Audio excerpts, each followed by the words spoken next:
The topic for today would be on integrating SGLT2 inhibitors in the treatment of heart failure. We know heart failure is a very one of the difficult diseases we face in managing patients in cardiology.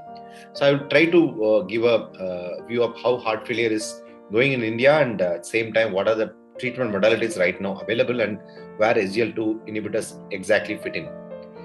In heart failure in India is a growing disease, big proportion. We slowly getting into a big epidemic of heart failure.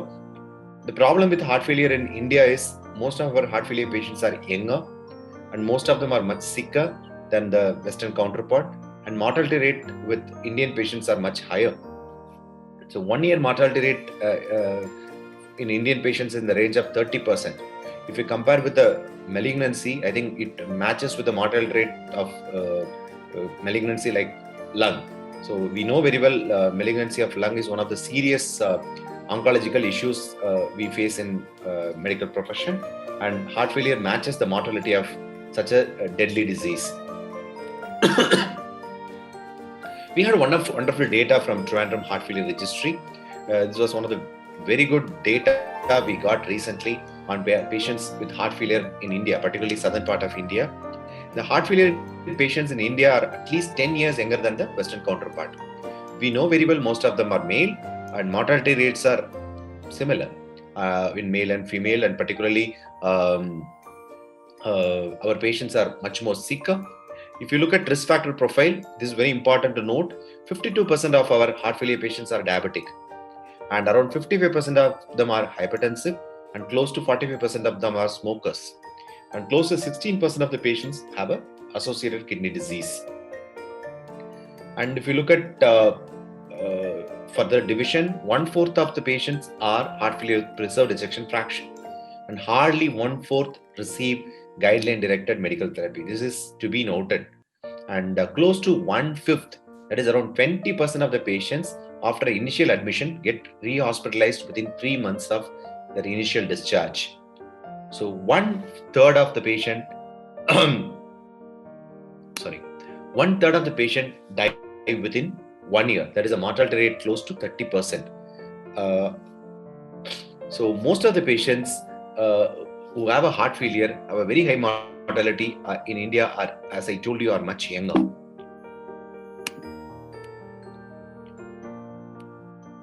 So if you look at cardiac death in heart failure, most of the patients either die due to arrhythmic death, due to secondary to ventricular arrhythmias, or they can develop a progressive pump failure and have a death. Heart failure usually requires a comprehensive approach. You have a varied approach available for managing these patients. We have patients who are managed medically. There are devices right now available like CRTs and ICDs, and the patients with these devices and these drugs have to be managed very carefully, and they may require frequent follow-ups. That's the reason I think heart failure clinic has picked up in a big way in most of the part of the world. In India also, the concept of heart failure clinic is picking up. We know there are a lot of drugs available for managing patients with heart failure. If you ask me, the core therapy of heart failure management now relies on beta blocker, ACE, ARB, or ARNI. If the patient can afford ARNI, it has become drug of choice, while ACE and ARB in a patient who is not able to afford, most probably ARNI. Otherwise, ARNI should be the drug of choice in managing the patients with heart failure. Along with that, if the patient is still symptomatic on these drugs, you may add on drugs. Like you may add a mineralocorticoid receptor antagonist, or some patients may require further therapy in the form of digitalis or vasodilators like hydralazine isosorbate dinitrate, and you will use loop diuretics as and when required. We know very well the drugs which I have already told you, like ACE, ARB, ARNI, beta blockers, and mineralocorticoid receptor antagonists have a mortality benefit. Whenever you are looking at a disease which is causing so much of a mortality, you want to reduce the mortality. So these are the drugs which can reduce mortality, while your drugs, loop diuretics, maybe loop diuretics, if the patient is not able to diurese well, then you may use metronidazole. All these give only a symptomatic benefit. They don't have a mortality benefit. We have a lot of drugs available. You know very well that there are a lot of data and a lot of trials have been done on these drugs.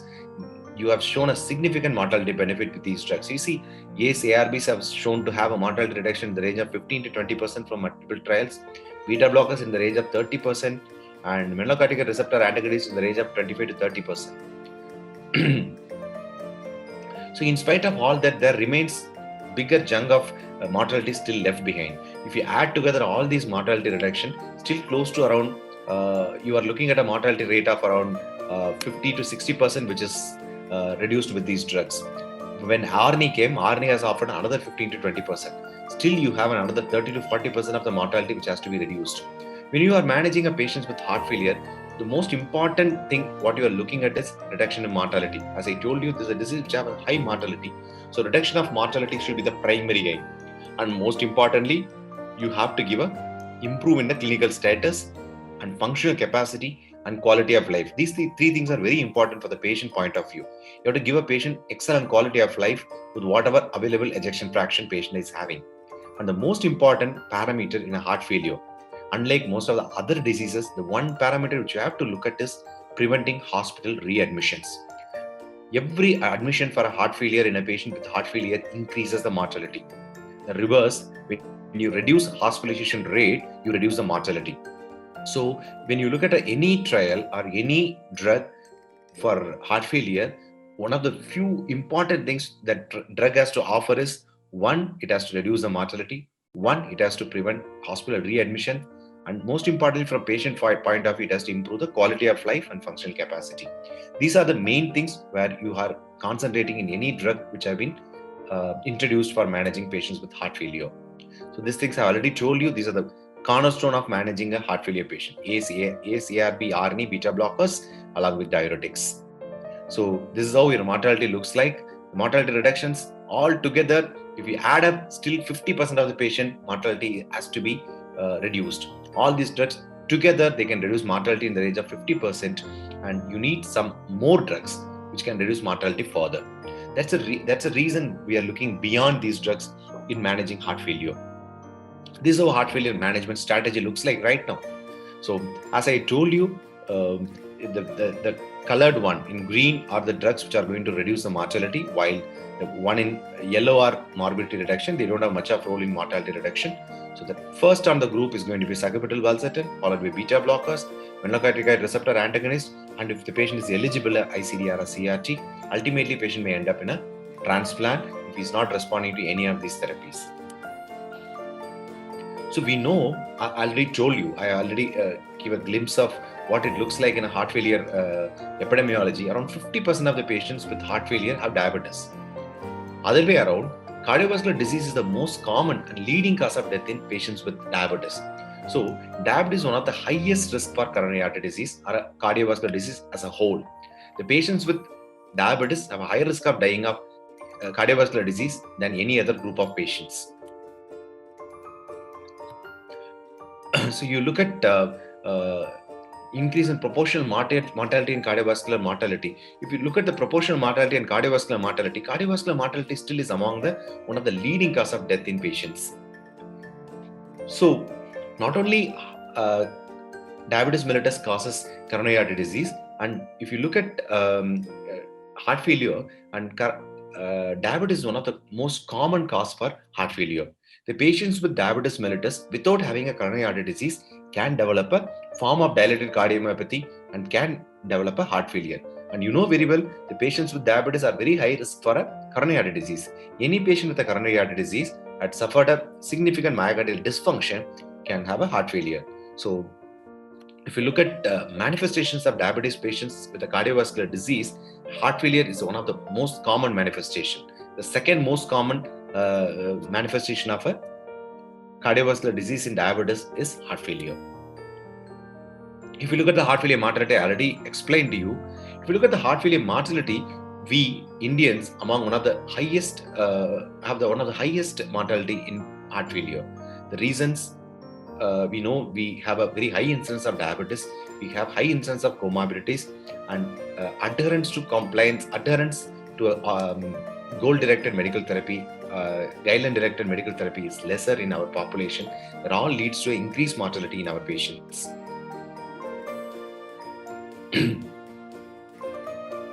So I already told you the main important goals in managing patients with heart failure is prevent heart failure from developing in high-risk patients. This is very important. We know very well the patients, particularly diabetic, hypertensive, coronary artery disease, these are the group of patients whom the incidence of heart failure is very high. You treat them aggressively in the initial phase of the disease so that you prevent heart failure development.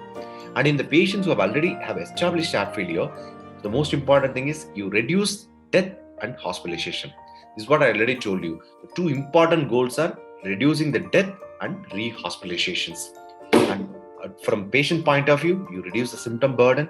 You bring the patient to a better functional capacity so that patient have a better quality of life. So we have lot of trials which have happened in heart failure. See, the management of heart failure has become stagnant after some time. We had drugs like ACE inhibitors, ARBs, and beta blockers. They were giving an excellent result. We have a mortality reduction in the range of 50%. After there's a prolonged period, we never had a drug which had done significantly well. In the meantime, we had devices like CRTs which are available, which have increased the patient's quality of life and reduced the mortality, but we never had a drug in between for a long period.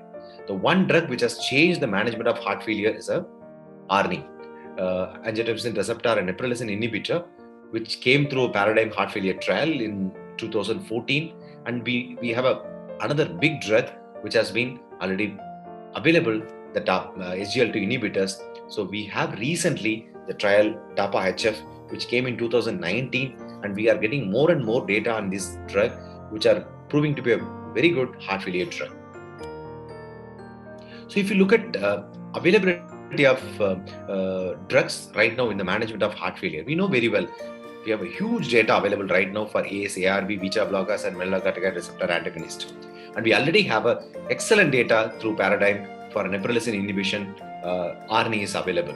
Now we have another group of drug which is an SGLT2 inhibitors, which are coming in big way in the management of heart failure. I used to say in most of my presentations, the drug SGLT2 inhibitors, although which has been launched as a drug for managing diabetes, it's slowly turning out to be an excellent heart failure drug. We have drugs which are coming up like ivermectin is already available. We use on a limited group of patients with heart failure, and you have vericiguat, which is on trials showing good results. We are not commercially available yet. So the two drugs which are available right now in the recent times and doing excellent work, one is a neprilysin inhibitor and another one is an SGLT inhibitor. The topic of discussion today will be on SGLT inhibitors. The SGLT inhibitors, you see now management of heart failure has changed dramatically in recent years. You know very well in the recent times, whenever we look at any drug for heart diabetes, the one thing the drug has to do well in most of the trial is cardiovascular benefit. The way the trials for diabetic drugs have been done in the past and present have changed dramatically, looking at cardiovascular mortality and morbidity. So right now we don't accept any drug for diabetes until unless it has a significant effect on cardiovascular mortality and morbidity. And you know, SGLT inhibitors across have shown excellent cardiovascular safety. One. Second, we know very well that they are excellent drug for reduction of heart failure. So the prevention of heart failure and prevention of cardiovascular death and mortality has been clearly shown in most of the trials which have included SGLT inhibitors. So if you look at cardiovascular effects of SGLT inhibitors, you include from multiple trials, may it be DECLARE or CANVAS or EMPA-REG or CREDENCE, there's a significant drop in cardiovascular MACE, composite MACE, or new onset heart failure or heart failure admissions, cardiovascular death. All these have been significantly reduced by SGLT inhibitors.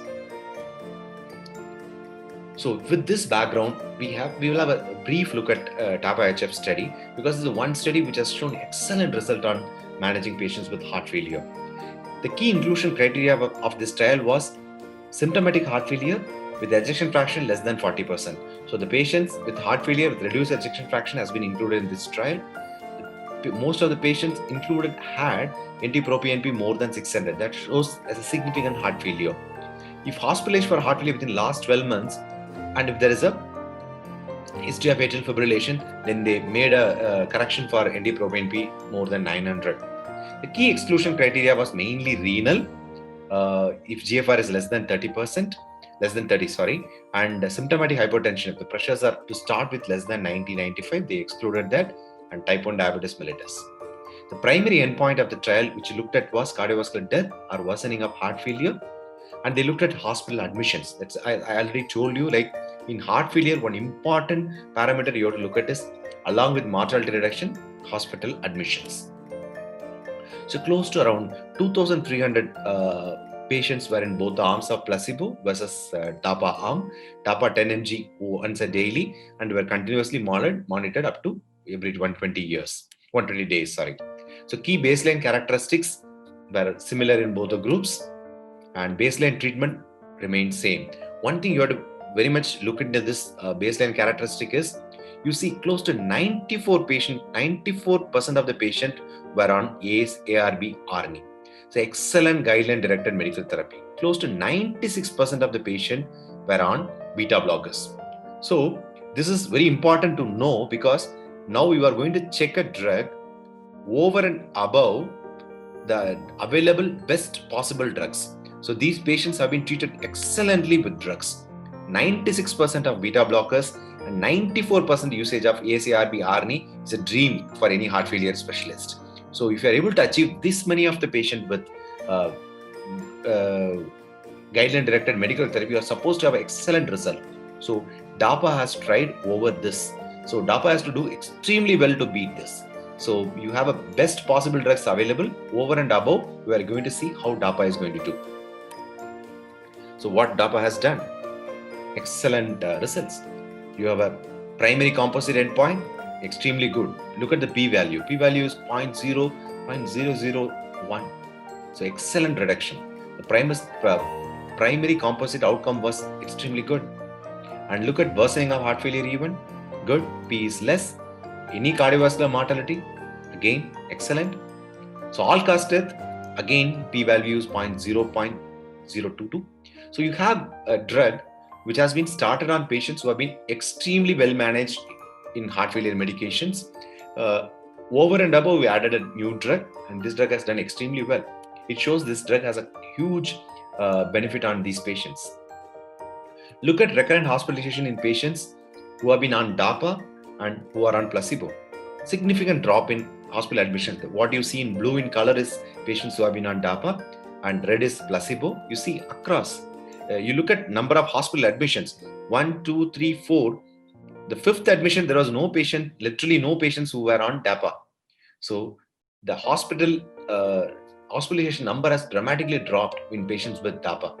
That's an extremely good thing to see. So what you are seeing here is, you have seen that the mortality has reduced, hospital admissions have reduced. So this is the two primary things which you look at a patient drug which have been used for heart failure management. So another important thing I already told you, you have to look at the quality of life. You see DAPA has done extremely well.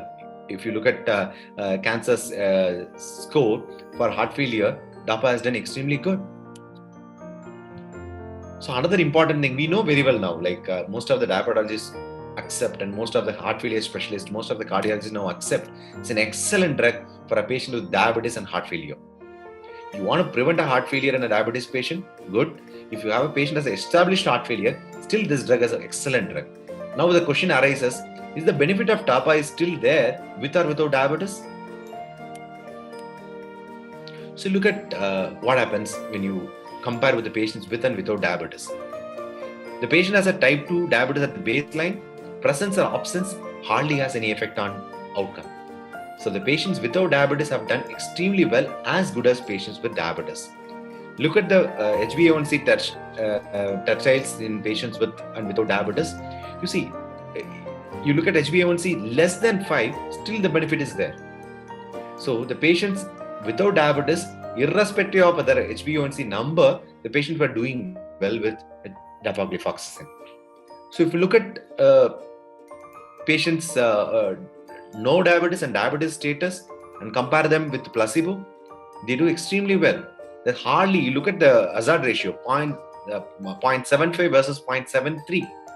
So the patients with diabetes or without diabetes have done nearly same with DAPA in the management of heart failure. So if you look at DAPA and HbA1c in patients with diabetes and no diabetes, hardly there is a difference.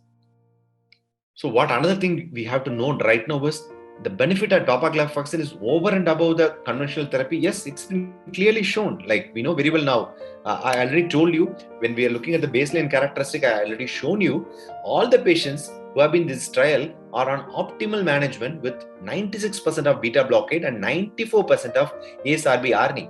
So now you are looking at a heart failure patient with a combination of ACE, ARB, ARNI, beta blocker, and over and above you add a dapagliflozin, the benefit increases. So it's additive.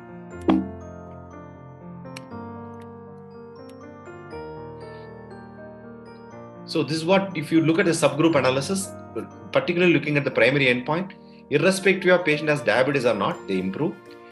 Irrespective of GFR being more than 60 or less than 60, they improve. Have they been on MRA at baseline or not, still they improve. So this is how this drug has performed in this trial. So they are looking at the background therapy. The patients on diuretic, patients on melanocortin receptor antagonist, patients on digoxin, ARNI or ivabradine. Irrespective of all the baseline therapy, the patients have done well with DAPA. So another important question, I think most of the heart failure specialists have been very much fond of sacubitril valsartan now, and most of our patients, as I already told you, who can afford the therapy are on ARNI. So another thing we have to know is the benefit of DAPA is additive to sacubitril valsartan? The trial says yes. Irrespective of patient is on sacubitril valsartan or not, there is a benefit. Although the benefit may be little lesser in patients who have on ARNI, that's because ARNI has given a much bigger benefit, and over and above we are adding another drug, the benefit may look little lesser, but irrespective of ARNI, yes or no question, the DAPA has done extremely good.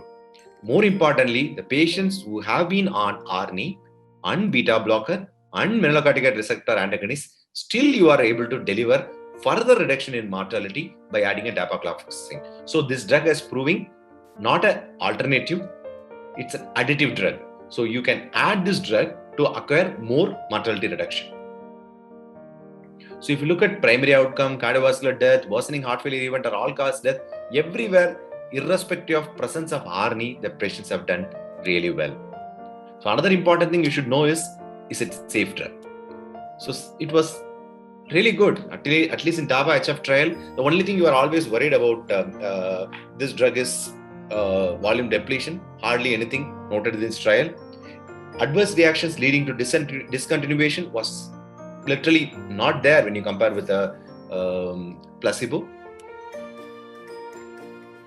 So if you look at discontinuation according to the age, hardly you can choose between the placebo and DAPA. Looks really safe drug. At least in this trial, the renal safety was extremely good. So hardly you had any major side effects which have forced the treating physician to stop the drug. If you look at the sum, if you want me to summarize, when added to standard therapy, DAPA was reduced risk of worsening heart failure events and cardiovascular death and improved symptoms in patients with heart failure ejection fraction with or without diabetes mellitus. That's an important point to be noted. The relative and absolute reduction in death and hospitalization were substantial and clinically important, clinically significant and consistent with in patients with or without diabetes in both the subgroups. DAPA was a well-tolerated drug and rate of treatment discontinuation was low both in with and without diabetes. DAPA offers a new approach to the patients with heart failure reduced fraction in patients with or without diabetes. So this drug is going to add up another drug in the heart failure management strategy. So SGLT2 inhibitors, we know very well, particularly in diabetic patients, prevent symptomatic heart failure in high-risk patients.